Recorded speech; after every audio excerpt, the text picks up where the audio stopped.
Solar system यानी सौर मंडल, जिसे हम अपना घर कहते हैं, आज की इस 3D एनिमेशन वीडियो की मदद से हमारे प्लेनेट और सोलर सिस्टम के बारे में विस्तार से चर्चा करेंगे। रात में जब आप आकाश को देखते होंगे तो आपके मन में भी ये विचार तो अवश्य आता होगा, आखिर चांद, तारे और ये सभी ग्रह क्या है और इनके पीछे की साइंस क्या है। आज की इस वीडियो में हम सोलर सिस्टम और इसमें मौजूद सभी 8 प्लेनेट की बात करेंगे। तो तैयार हो जाइए दोस्तों, सोलर सिस्टम यानी कि सौर मंडल की यात्रा के लिए। हमारा सोलर सिस्टम लगभग 4.6 अरब वर्ष यानी कि 4.6 बिलियन ईयर्स पुराना है। इस सौर मंडल के सेंट्रल में सन है, जिसके चारों ओर 8 ग्रह चक्कर लगाते हैं। आपको यह लगता होगा कि सोलर सिस्टम यानी कि सौर मंडल अपने जगह पे स्टेबल होगा।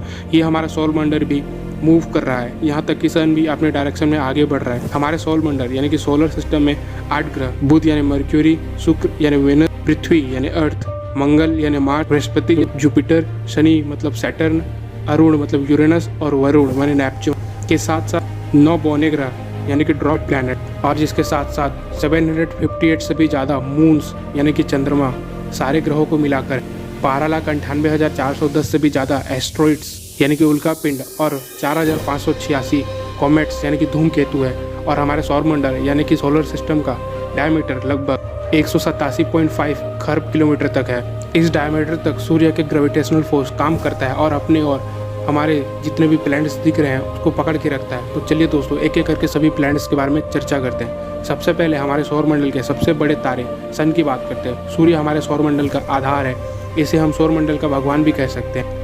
इसी की वजह से ही सोलर सिस्टम टिका हुआ है। ये एकमात्र ऐसा तारा है जिसकी ऊर्जा से हम जिंदा है। पूरे सोलर सिस्टम का 99.9% मास यानी कि द्रव्यमान इसी में समाया हुआ है। चलिए दोस्तों, अब सूर्य के सबसे पास वाले ग्रह यानी कि बुध मर्क्यूरी के बारे में जानते हैं। ये द्रव्यमान मास के बेसिस पे 8वां ग्रह है। मर्क्यूरी का डायमीटर चंद्रमा से छोटा होता है, मगर मास इसका 2 गुना है। हालांकि सन के सबसे पास होने के बावजूद ये सबसे गर्म ग्रह नहीं है।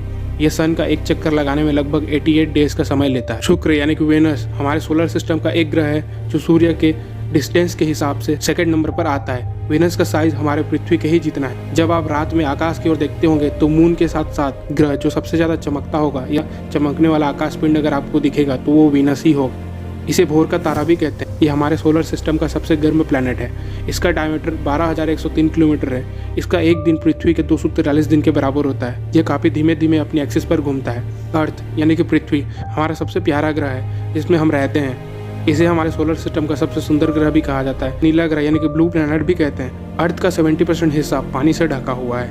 ये सन का एक चक्कर लगाने में लगभग 365 दिन का समय लेता है। मार्स यानी कि मंगल सूर्य के चौथे नंबर पे आने वाला ग्रह है। इसे लाल ग्रह भी कहते हैं यानी कि रेड प्लैनेट। अंतरिक्ष से लाल कलर की दिखाई देती है। हमारे सौर मंडल में पृथ्वी के बाद अगर कहीं लाइफ पॉसिबल है तो वो मार्स है, क्योंकि मार्स में 95% तक कार्बन डाइऑक्साइड, 2.7% तक नाइट्रोजन और 0.15% तक ऑक्सीजन है, और साथ ही साथ 0.03% जल वाष्प भी प्रेजेंट है। बृहस्पति यानी जुपिटर ये सन की दूरी से 5वां नंबर का और हमारे सौर मंडल का सबसे बड़ा ग्रह है। पृथ्वी के बाद दूसरे नंबर पर सबसे सुंदर दिखने वाला अगर प्लेनेट कोई है तो वो है सैटर्न यानी शनि। इसे सोलर सिस्टम का गहना भी कहा जाता है। इसके छल्ले लोगों का मन मोह लेता है। गैलीलियो गैलीली ने जब इसे पहली बार 1810 में टेलीस्कोप यानी कि दूरदर्शी की मदद से देखा था, तब उन्होंने मजाक में कहा था कि शायद ये शनि के छल्ले नहीं बल्कि ये उनके दोनों कान है। अरुण यानी कि यूरेनस ये सन का 7वां, डायमीटर में 3rd सबसे बड़ा ग्रह है। साइज में बड़ा है पर इसका जो मास है इसके साइज के कंपेयर में कम है, मगर यह पृथ्वी से 14.5 गुना अधिक भारी है और 63 टाइम्स ज्यादा बड़ा है। वरुण